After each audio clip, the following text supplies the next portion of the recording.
Naglulu ka na ba? Eto. And we are back guys with another video. So ngayon, samahan nyo kami mag-mini tour si Maris sa Abu Dhabi. Kakalakad namin, nakarating kami ng Iran. Ayan o. Welcome to Iran!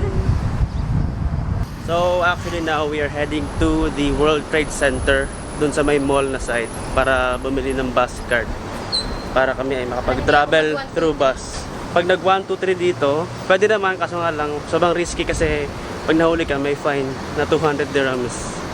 So parang ano yun, parang nasa 3,200. Come to the mall. The mall daw.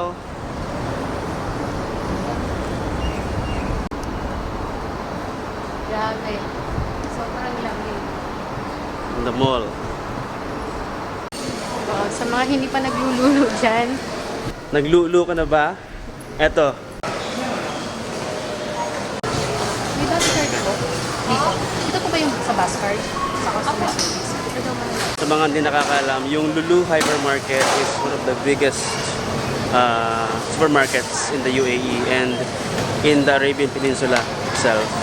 So meron ditong mga branches sa Saudi, Oman, Qatar, and Bahrain. Go. Ito lang ako mayaman eh. 1,000. Hindi pala. 10. Bitin mo na lang. Okay. Cut mo yun ah. Got my bus card. So here we are. We're just looking for the bus stop. So ito mga guys. Wait lang tayo sa bus.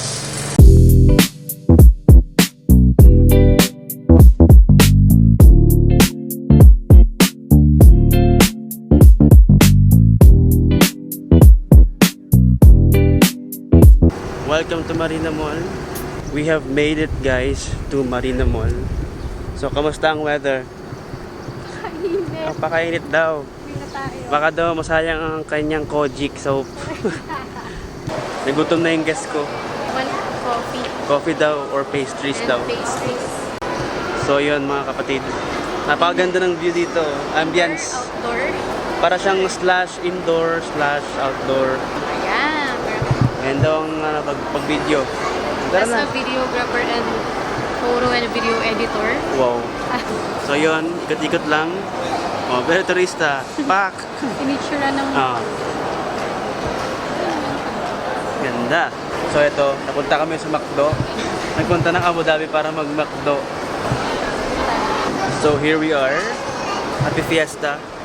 French fries, burger, caramel sundae, and then 2 Spanish lattes. and me. And of course, the beautiful Maris.